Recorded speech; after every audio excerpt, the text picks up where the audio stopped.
Hi guys, sorry about that. Can you hear me? Let's make sure all the bells and whistles are aligned. Can you hear me? Can you hear me? That's what I'm going to do first of all. Let's make sure. Let's make sure. Hello. Hello. But not when you pull up your slideshow. Aha. Okay. Right.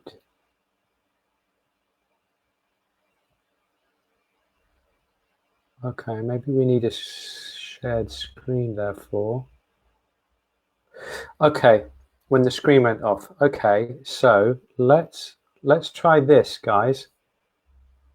How's that? Caroline, can you just let me know where? So I've got the slide on now, and I've got a bit of me on there now, and that might have tricked the system into allowing us to hear. Can you hear? When we've got slides, can you hear? Yay! Okay, so please confirm. Can everybody hear me when my slide is up? I'll just go back. Yeah? Okay. Hey, Nick. Yes, you can hear you so far. Great. So, Caroline, please shout if you can't hear me with regard to this. So, it looks like everything's working. So, let's just go back. No, it was only when the slides came on, wasn't it? Sorry. So, you can hear me now. So, here we go. So, you've heard the introduction. I talked about COVID and Natasha Baker next week. Paralympian, coming to talk to us about holism and her experience with holism and herbs and her horses. She's a big fan of Verm-X, and so they're very keen to get her on, obviously. Good. Caroline says loud and clear. Praise be. Don't ask me why. So tonight we're going to be talking about the athletic dog, their energy and their gut. Great. We have put together a newsletter. So if you just go to the Verm-X web page and sign up for the newsletter, you can get a lot more information on all this interesting stuff. We've used a lot of information from Gene Dodd's book, Nutrigenomics. And if you're interested in food and health, if we can put it as simply as that, then it's a wonderful book. Jean, Jeandodds, wonderful book to read. So I find this scene slightly distressing, to be honest. We've got a stag there who's being hounded by 3 wolves, but I guess, everybody's got to eat, and wolves are no different. It's just quite a harrowing way to go. But the reason I chose it was because the wolves, the wolves are staying still, conserving energy, and they would have chased that stag for miles and miles and miles and miles and miles. And he, God bless him, is probably on his last legs. The wolves also know that they've got big padded paws, and so they're really good on snow, especially if it's crusted snow. Yeah, it's been a bit of a frost, been a bit of a thaw, and then a bit of a frost. Then that's where they're really good, because the ungulates, the cloven-hooved animals like this poor stag, are really bad in that environment because they go straight through and they've got really long, slim legs. So basically, it's just like a barbecue without the heat for the wolves. So they love winter. Have you seen the movies in Yellowstone Park and things like that? Winter is the time for wolves because the food is really much easier to get hold of. In the summer, there's no snow, and so the stags and the elks and the rabbits and what have you, they can bomb around probably quicker than the wolves. So winter is a great time for wolves. But when it comes to energy, right, so they're conserving, they will have used a lot of energy over miles and miles and miles and miles and miles to wear down their prey. It's too energy expensive to go and jump on a fresh and rested stag, But if you've chased him for 20 miles, then you have the upper hand because of your energy expenditure. And that's what we're going to be talking about today. Okay. So let's have a look. So Jean Dodds puts these the other way around. She talks about ultra short use energy first. But I think that as far as the wolf is concerned, the slow burn is the most important, because that's what has allowed them to evolve to kind of chase, hunt prey, as opposed to like a lion, which will chase for a short period and jump on a wildebeest or whatever. The wolf is about chasing. It's the ultimate endurance animal. And the thing that's allowed it to do this is its relationship with fat. It is even better than us. It can burn fat much more effectively, much more easily, with less loss of heat. That is to say, they more efficiently burn fat. So if you imagine a wax candle, but fat instead of wax making up the candle, that is what the wolf does, and it's a very efficient process. It doesn't give you a lot of energy all in one go, but it gives you a really good long steady flow of energy, and that's all about fat. Helps with stamina, fatigue, and endurance, obviously. I heard somewhere once upon a time, probably a decade ago, that that wolves can go into kind of, I think it's beta wave sleep, we would call it sleep, even when they are running, which allows them to pursue prey for days and days and days, because they just kind of go into overdrive and go into what would you call it, kind of an autopilot, and they can just go and go and go, and then they come out of that. So it's a very an amazing adaptation. However, when I looked it up on Google, I couldn't find a thing.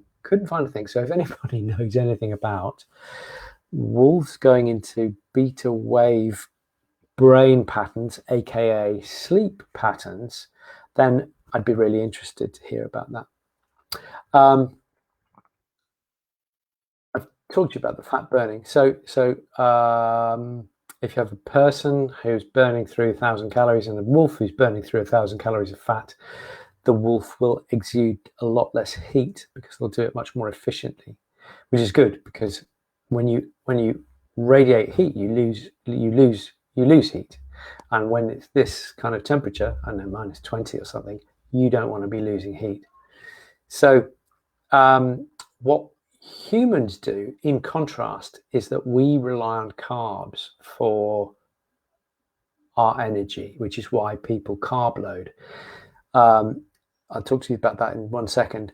So carb loading, because we're omnivores, we can become very carnivorous, or we can become very vegetarian and vegan, depending on what we fancy in our lifestyle and what have you. But dogs, however, are way up at the top of omnivory, if they're in omnivory at all. I think they've got a toe in omnivory, and therefore they're very much fat dependent. So the idea of our food corporations feeding them loads of carbs for energy, because that's what it is. Some people say they're fillers, but actually the corporations would say, oh no, they're for energy. It's a very good source of energy. It is a source of energy, but not for a near 100% carnivore.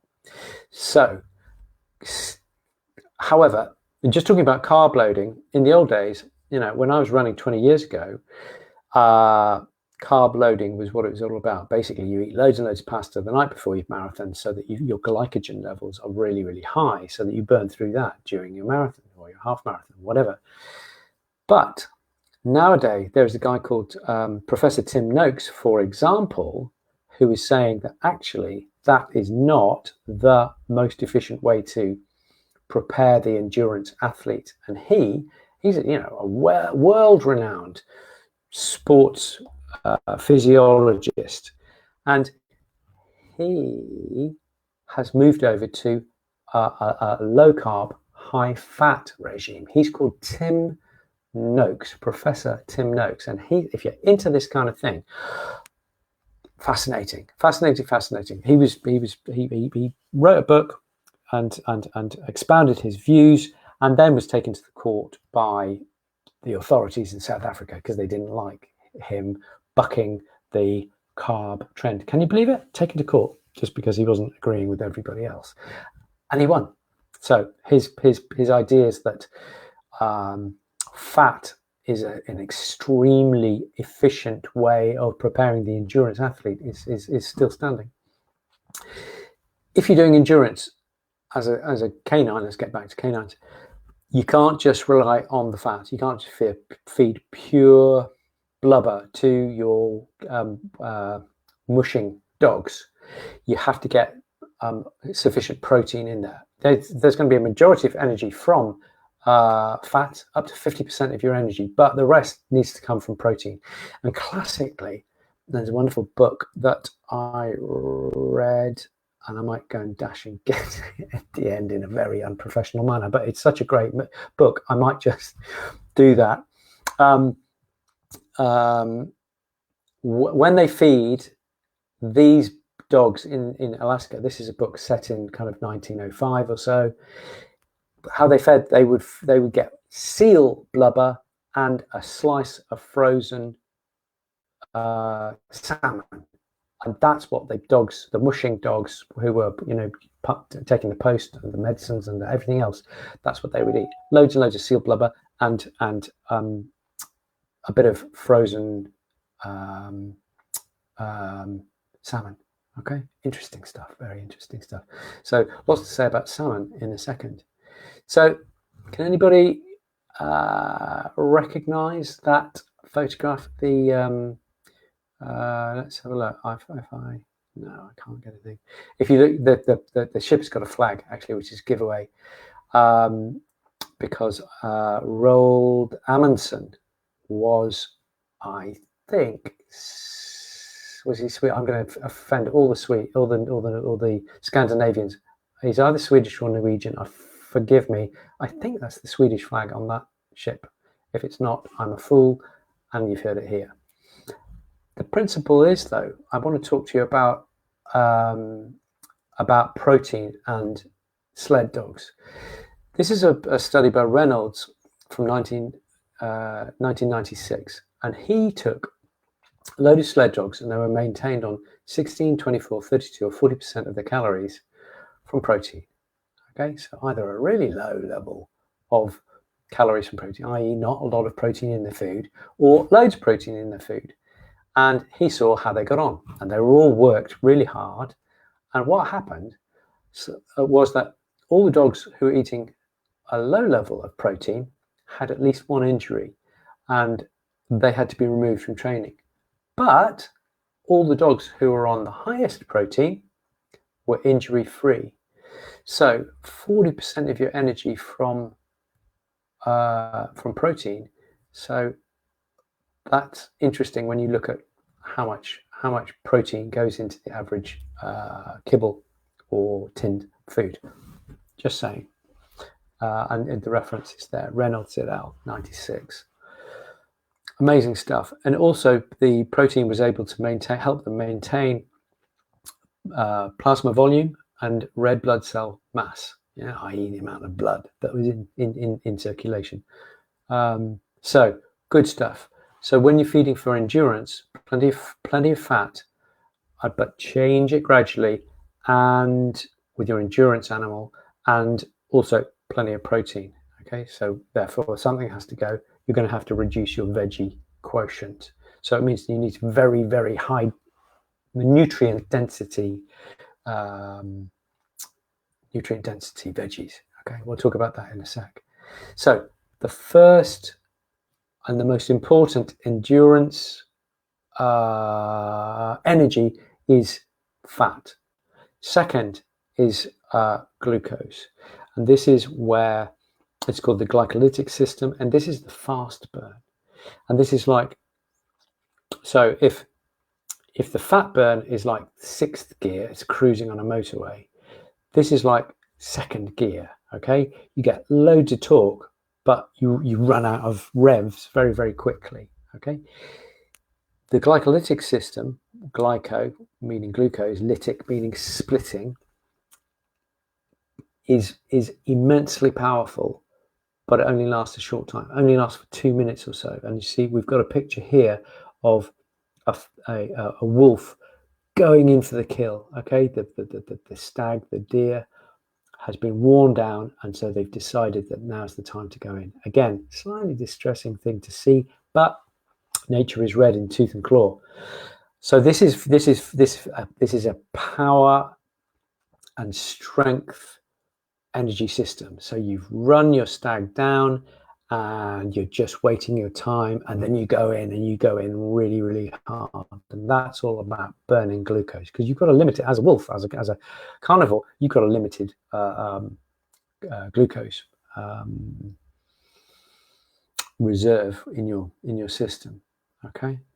The third energy system doesn't really rely directly on glucose. It relies on stored energy in the form of adenosine triphosphate, ATP to its friends, and creatine phosphate. Okay, and what they do is they do an amazing kind of biochemical juggle, and it pops out free immediate energy. Obviously, there's no such thing as a free lunch, and you have to pay for that, and you have to burn fat eventually to restock those energy levels. But in the moment when that juggernaut is pounding down the road and you have to jump out the way, that is the energy system that you're going to use, and that's the energy system that the dog in ultimate panic is going to use as well, like in a fight or something like that. That's where they're going to go.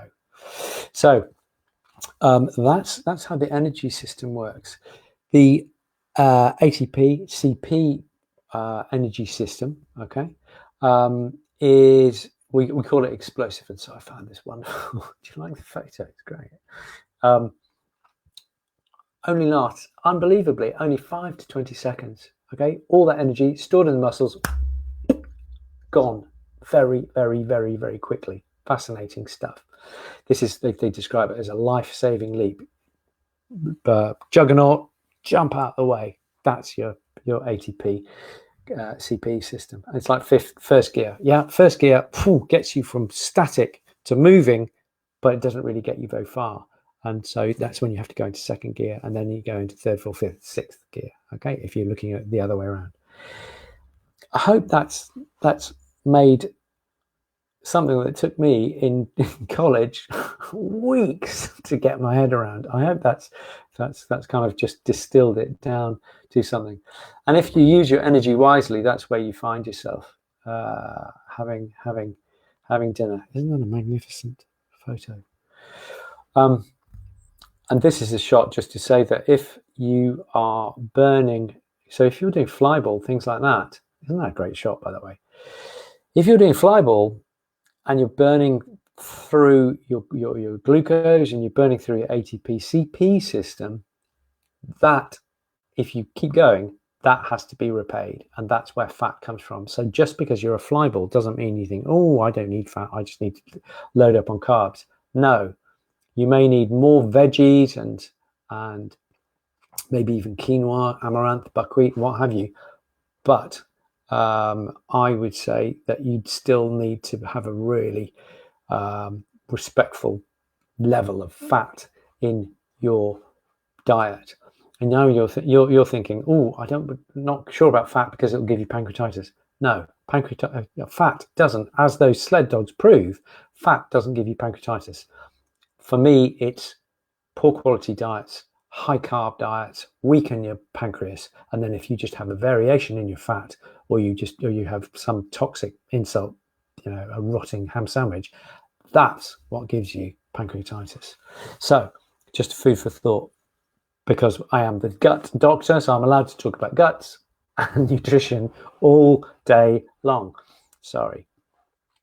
So how do we feed? Because I am the gut doctor, how do we feed our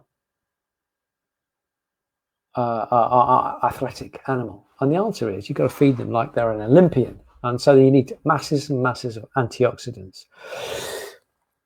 Antioxidants are really mainly in fresh food. And I would say the berries and the deep, dark leafy greens are where you want to go with this. I've been saying it for years and years and years, but I'll just say it now. You cannot go wrong with those things. If I had to take 2 non-animal food products to a desert island to feed the dog, who was very athletic, I would definitely be taking berries and dark leafy greens. Okay, that is how you do it. The vitamins are antioxidant as well. We're going to talk about those in a second. Coenzyme Q10 is an amazing antioxidant, especially, for example, for heart disease and heart problems, or supporting a heart that you think might go wrong. Cavalier King Charles. And also gingivitis, CoQ10 in fresh vegetables and fruits, berries in particular, not just watery, sugary, modern apples and modern oranges and what have you. Too much sugar. The beauty of the berry is they've got one of my favorite words in the whole of nutrition, proanthocyanidins. Okay, so like dark, super healthy, deep, rich pigments. They're there and they're fantastic. Okay, so leafy greens, berries, can't go wrong. Brilliant. Omega-3 fatty acids. We talk about this a lot with on Jaw on Raw, which is my Wednesday evening. I'm going to plug it now blatantly. On a Wednesday evening at 8 o'clock, we have Jaw on Raw, meaning we talk about raw food, and we invite the great and the good to come and have a chat about raw food. And next Wednesday, let's have a look. Next Wednesday, I think. Let's have a look. What date will it be? Is it the 4th? I don't know. Anyway, next Wednesday, we've got Ian Billinghurst. He's getting up at 5 a.m. in Australia to talk to us at 8 p.m. on Wednesday. 8 p.m. Wednesday, Ian Billinghurst is going to talk to us about cancer, raw food, health, and any other topics that come to mind as we're chatting. Omega-3s, massive with cancer and health and everything. I always say we should, every single person sharing this thing tonight, please, should be thinking about omega-3 fatty acids. Great for your skin, great for your hormones, great for your joints. Okay, and if you're past your youth, as most of us are, all of those things really, really important. So get yourself a really good omega-3 supplement and get it in you. Okay, really, really important. Okay, ladies of a particular age, especially for your hormones, fabulous. Get it in you, really, really do. Gentlemen of a certain age, look after your joints, look after anti-inflammatory effects, prostatitis, and all that kind of stuff. Omega-3. Three major types of omega-3 that I would talk about: fish oil, flax oil, and krill oil. Great for the dog, great for you. Of those, I'm tending to lean towards krill and flax as the most ecological answers. Fish is great. Cod liver oil was the standard. It's very high in vitamin D, sometimes a bit too high, but most dogs are too low in vitamin D, so that's usually okay. Flax oil is fantastic. And so I'm kind of going towards nowadays in the practice, alternating between flax and krill. Okay, those are a great combination to do. You can get them for people. You can get them for dogs. Flax oil, for example, we use Proflax, which is a flax oil and herb. There are herbal tinctures in there, which is why you have to shake it before you use it. I help them make that herbal addition. Okay, so we love our friends at Verm-X because they're using herbs to maintain gut health and help with parasitic issues. And we love our friends at Proflax because they, again, are using herbs to help us keep off any pharmaceuticals, which is Wonderful, wonderful, wonderful. So omega-3 fatty acids absolutely necessary for everybody from middle age onwards, and for young pups, children, and what have you, because your nervous system is made of fat. So you've got to supply them with great fat. So pups, kittens need fish krill oil in moderate to generous doses. Vitamins. Let's talk about vitamins briefly. Let's just have a look at time, because I'm on this. I'm completely blind. I can't see you. I can't see what you're saying. So yeah, we're at half an hour, but we had the issue. So we're good to go. We're good to go. I'm enjoying it, actually. So vitamin A is amazing for ligaments and tendons, maintaining ligaments and tendons. Vitamin A, carotene, and carotenoids. So you get it from carrots, but you mainly get it from cod liver oil, eggs, and greens. This is Cavolo Nero, the picture there on the right. One of my favorite greens. It really is the bee's knees. Vitamin B12 is necessary for protein synthesis and RBD. I shouldn't have written that. It's RBC, red blood cell production. My mistake. RBC production, red blood cell production. So protein synthesis and red blood cell production, as our huskies showed us. I think the most natural way to add these things would be brewer's yeast. You can get brewer's yeast from the health food store, and you can add it. I would be adding it at about half a teaspoon per 10 kilos body weight of dog per day, something like that. Vitamin C helps with lactates. That's, when you go for a run, your muscles ache, and if you run up a hill, they really ache. That's lactic acid, and vitamin C helps to move that on.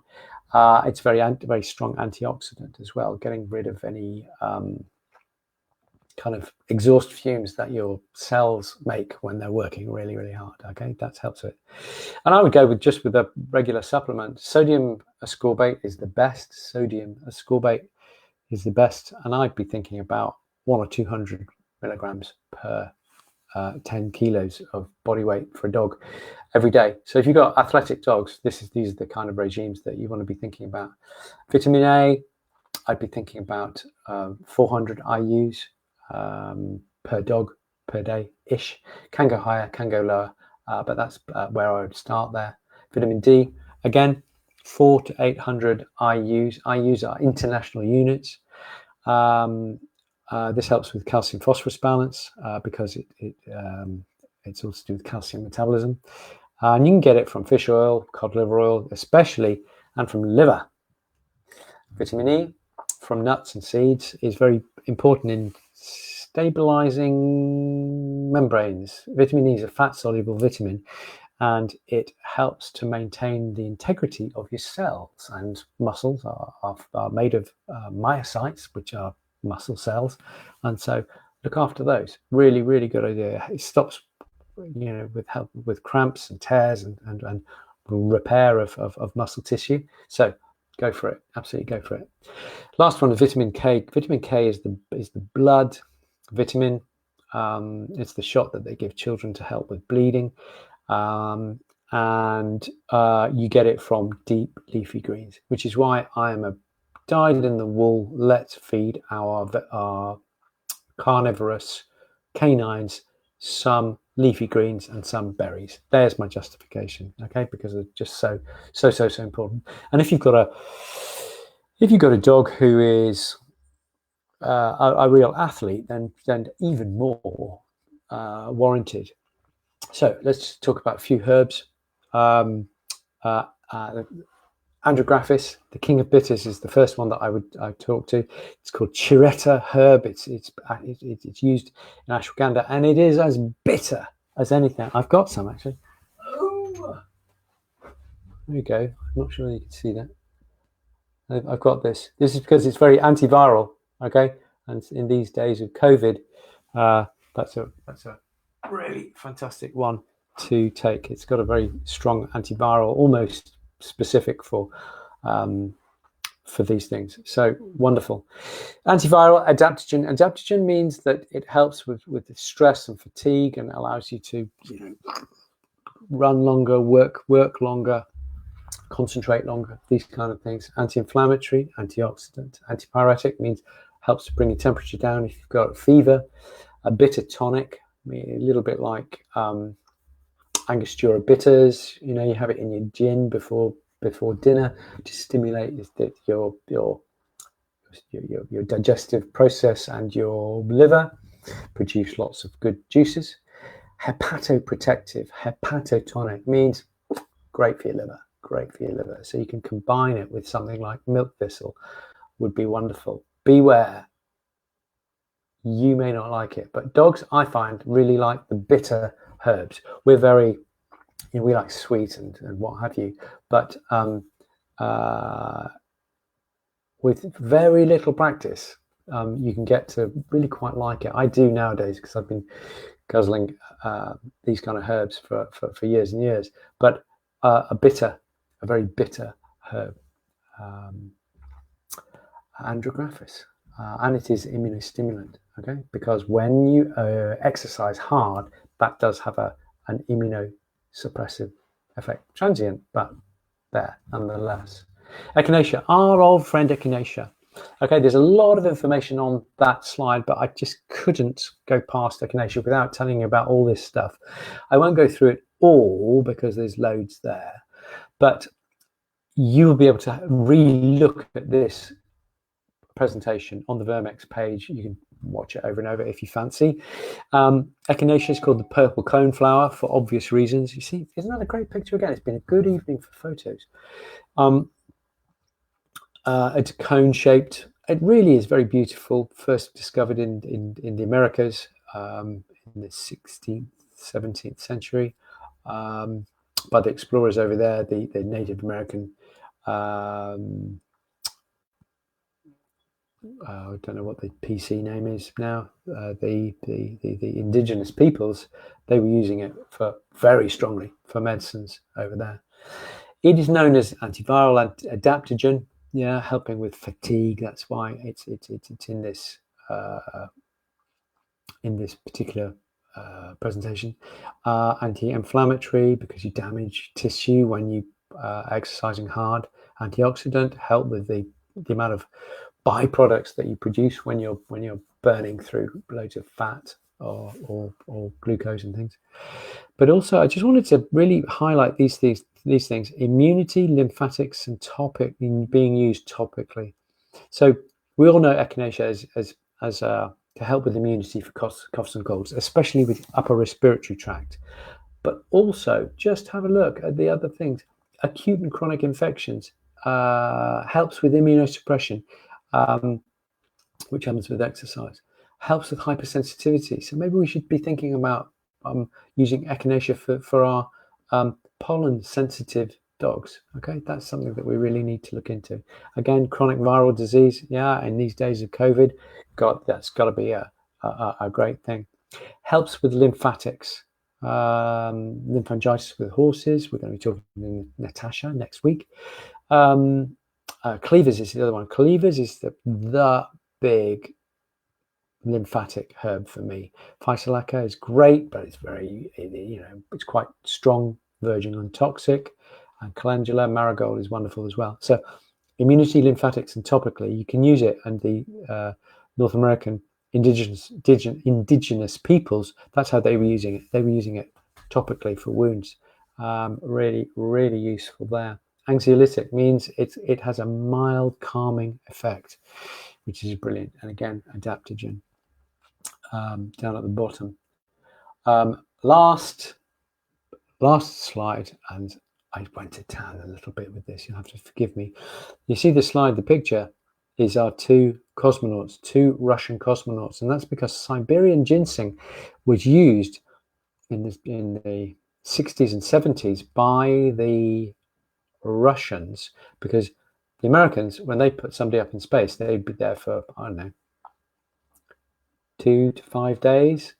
When the Russians did it, because it's probably cheaper, bless them, they would put somebody up and they would be up for months. 1 month, 2 months, 3 months. Okay, and so they had to keep them in good shape while they were up in space, and so they looked into ways of doing this, and they found one of the most important ways was Siberian ginseng. Luckily, Siberia is in Russia, so Eleutherococcus synticosus is his wonderful name, and it is one of the strongest and most effective adaptogens. Helps with fatigue, with focus, with maintaining energy over long periods. It really is a very wonderful herb. It also has antiviral effects.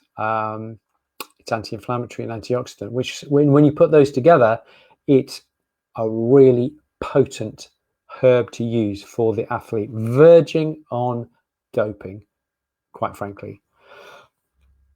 And here we see we've emphasized chronic and physical stress.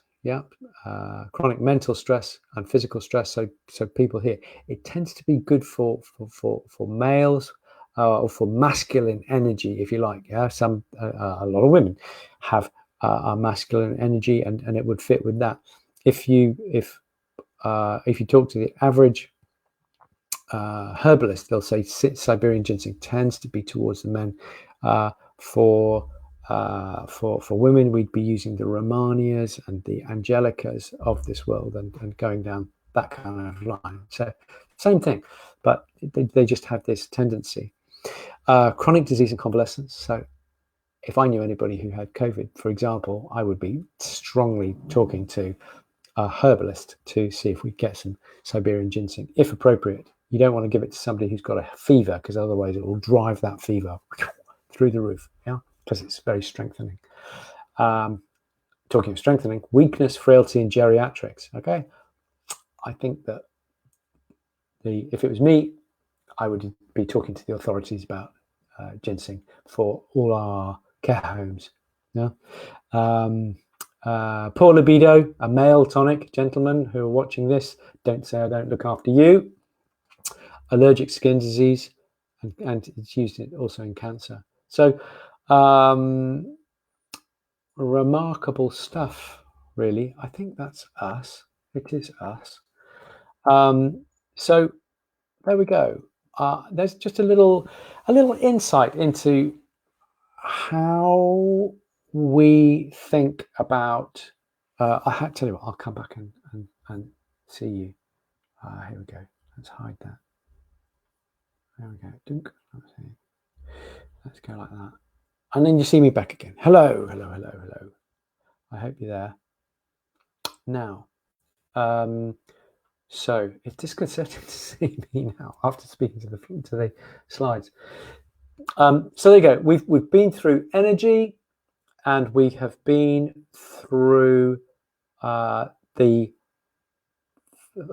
one would feed in the endurance animal, and how one would feed the maybe less endurance, the more sharply exercising animal. And we have looked at antioxidants and fish oils and other foods and herbs and vitamins that we can use with the athletic animal. So it's quite a nice topic. It's a little bit, it's not the first thing you think of when you think of the gut doctor, but where does that fuel come from for all that activity, for all that exercise? Answer: from the gut. So all disease starts at the gut. I think it was, who said that? One of the great, Galen or somebody, but all disease starts in the gut. There you go. I think you may be right. So if everybody's happy, let's have a look. Which krill oil? Rachel Llewellyn says, which krill oil? Email me, Rachel, and I'll tell you. I think it's called Clear Marine. In fact, it's called Clear Marine. This is the one that we're using. Clear Marine krill oil. Yeah. Great stuff. There you go. You don't need to email me unless you'd like to, in which case you're very welcome to. Sammy Hunt says, huge results with Proflex. Great. Please get Sam on. Yes. Good idea. Please ask her to give me a ring and we'll drag her on. Be great. Okay. Let's have a look. Oh, great. And Penny Lane says, usually both of you take Echinacea from 1st of August to 1st of March. Brilliant. Yeah. Kerry Bone, who's one of the great herbalists in Australia. He runs MediHerb, where I get most of my herbs from. He has been taking Echinacea for the last 12, 13 years because he's on planes all the time when it's not COVID. And so he takes Echinacea to guard him from the inevitable viruses that are bombing about within an airplane. So you're in good company there, Penny Lane. Let's go one more. Let's have a look. Great.